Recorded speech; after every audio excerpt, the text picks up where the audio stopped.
IBomma website నిర్వాహకుడు ఇమ్మడి రవిపై 7 కేసులు నమోదు చేశారు. ఇప్పటికే ఐబొమ్మ బప్పం వెబ్సైట్లను బ్లాక్ చేశారు సైబర్ క్రైమ్ పోలీసులు. రాత్రి నుంచి ఆ సైట్లు ఓపెన్ కావడం లేదు. ఇమ్మడి రవితోనే ఆ సైట్లను క్లోజ్ చేయించారు సైబర్ క్రైమ్ పోలీసులు. వెబ్ లాగిన్స్, సర్వర్ వివరాలతో ఐబొమ్మ బప్పం టీవీ సర్వర్లను క్లోజ్ చేశారు. ఇమ్మడి రవి సవాల్ను స్వీకరించి అతనితోనే వెబ్సైట్లను బ్లాక్ చేయించారు. మరోవైపు కూకట్పల్లిలోని రవి ఫ్లాట్లో సీజ్ చేసిన హార్డ్ డిస్క్లను పరిశీలిస్తున్నారు. ఇమ్మడి రవిని కస్టడీకి కోరనున్నారు పోలీసులు. రేపు నాంపల్లి కోర్టులో కస్టడీ పిటిషన్ దాఖలు చేయాలని యోచిస్తున్నారు.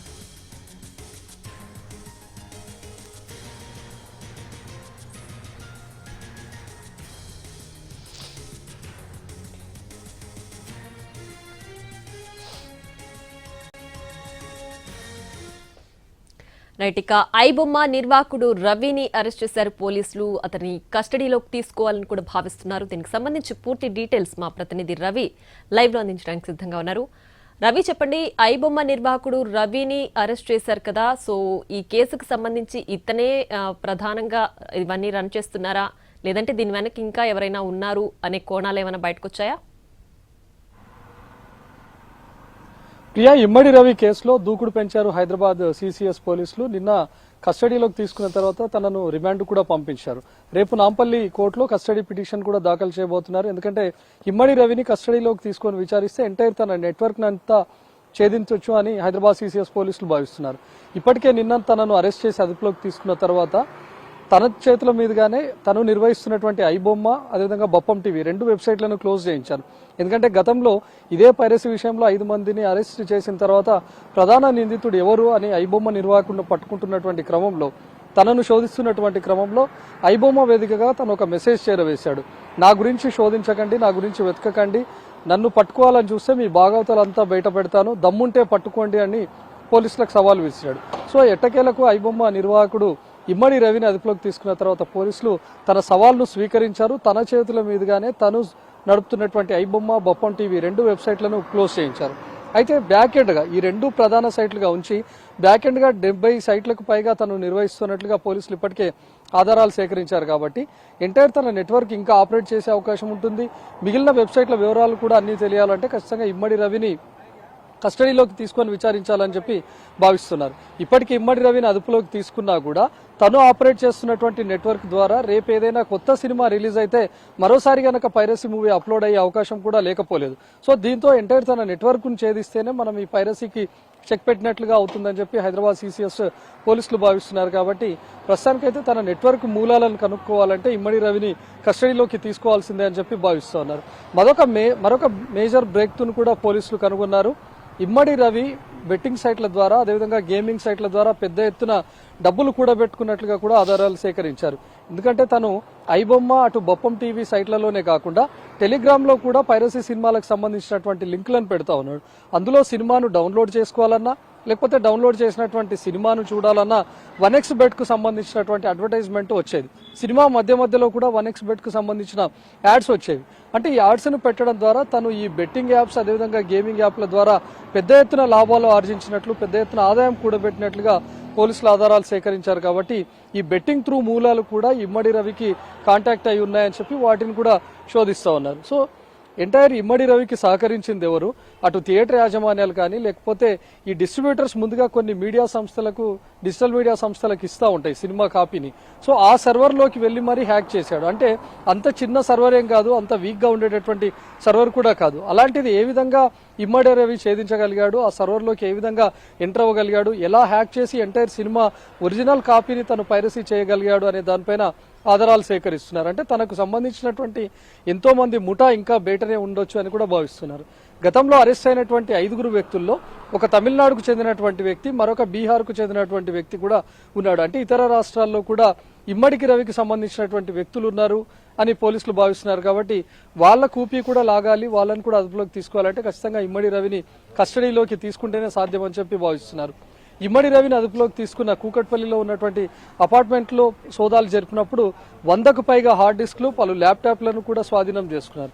వాటన్నిటిలో ఉన్నటువంటి డేటాను బయటకు తీయాలంటే ఖచ్చితంగా ఇమ్మడి రవి సహాయం అవసరం. ఇమ్మడి రవిని ప్రత్యక్షంగా ఉంచుకొని వాటన్నిటిని ఓపెన్ చేయాల్సి ఉంటుంది. కాబట్టి ఆ హార్డ్ డిస్క్ల వివరాలు తెలియాలన్నా లేకపోతే ఇతర సర్వర్లకు సంబంధించినటువంటి లాగిన్ అవ్వాలన్నా కూడా ఇమ్మడి రవి ఉండాల్సిందే. సో కస్టడీలోకి తీసుకోవడమే ముఖ్యమని చెప్పి భావిస్తున్నారు.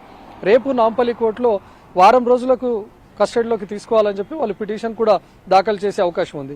మరోవైపు వైజాగ్లో ఉన్నటువంటి ఒక ఇంటిని కేంద్రంగా చేసుకొని అక్కడి నుంచి కూడా తను ఈ వెబ్సైట్ కార్యకలాపాలు నడిపినట్లుగా గుర్తించారు. సెక్టార్ 7 ఎంబీపీ కాలనీలో ఉన్నటువంటి సెక్టార్ 7లో ఉన్న ఒక ఇంటిని కేంద్రంగా చేసుకొని కూడా కార్యకలాపాలు నడిపినట్లు పోలీసులు గుర్తించారు. సో అక్కడ కూడా సోదాలు జరిపి అక్కడ కొన్ని ల్యాప్టాప్లతో పాటు హార్డ్ డిస్క్లను స్వాధీనం చేసుకున్నారు. సో సర్వర్లకు సంబంధించినటువంటి వివరాలు కూడా అందులో ఉన్నాయని చెప్పి భావిస్తున్నారు. ఎంటైర్ బ్యాక్ ఎండ్ గా ఉన్నటువంటి 70 సర్వర్ల మూలాలు కూడా కనుక్కునే పనిలో హైదరాబాద్ సిసిఎస్ పోలీసులు ఉన్నారు.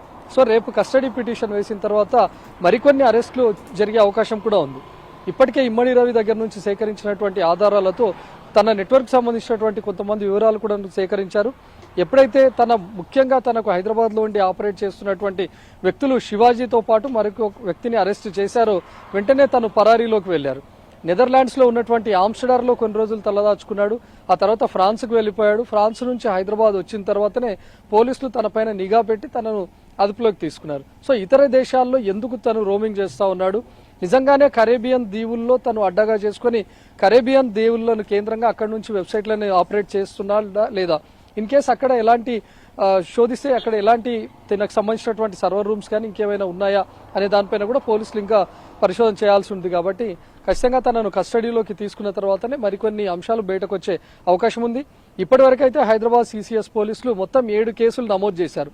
అటు తెలుగు ఫిలిం ఇండస్ట్రీ ఇచ్చినటువంటి ఫిర్యాదు దాన్ని బేస్ చేసుకొని తనపైన 7 కేసులు నమోదు చేశారు. అందులో చాలా మంది డిస్ట్రిబ్యూటర్స్ను, చాలా మంది నిర్మాతలను, తెలుగు ఫిలిం ఇండస్ట్రీకి సంబంధించినటువంటి వ్యక్తులను బెదిరించినట్లుగా కొన్ని అందులో ఆధారాలు కూడా ఉన్నాయి. ఫిర్యాదు కాపీకి వీటన్నిటిని జత చేశారు. సో వాటి ఆధారంగా ఇప్పటికే 7 కేసులు నమోదు చేసి దర్యాప్తు చేస్తున్నారు.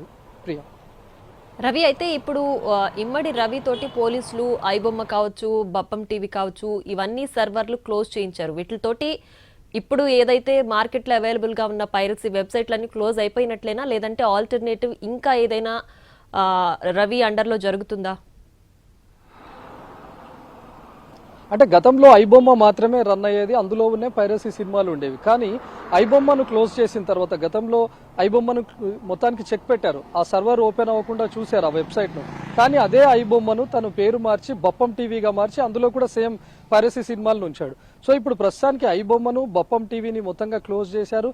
ఇరాదా అనే కూడా తను మరొక వెబ్సైట్ను పెట్టి అందులో కూడా పైరసీ సినిమాలు పెడతా ఉన్నాడు. సో ఇరాదాను చేజ్ చేస్తున్నటువంటి క్రమంలో కొన్ని సాంకేతిక సమస్యలు ఎదురయ్యాయి.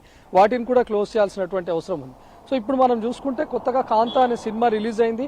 ఆ కాంతా సినిమాకి సంబంధించినటువంటి పైరసీ కాపీ ఇప్పటి వరకు రాకుండా చూడగలిగారు. అంటే ఈ ఐబొమ్మ, బప్పం టీవీతో మొత్తంగా పైరసీకి చెక్ పెట్టామని ప్రస్తుతానికి పోలీసులు భావిస్తున్నారు. కానీ ఇన్ కేసు ఏదైనా కొత్త సినిమా కానీ వెబ్ సిరీస్కు సంబంధించినటువంటి సినిమా కనుక అప్లోడ్ అయితే తన ఏజెంట్లు ఇంకా పనిచేస్తున్నారు.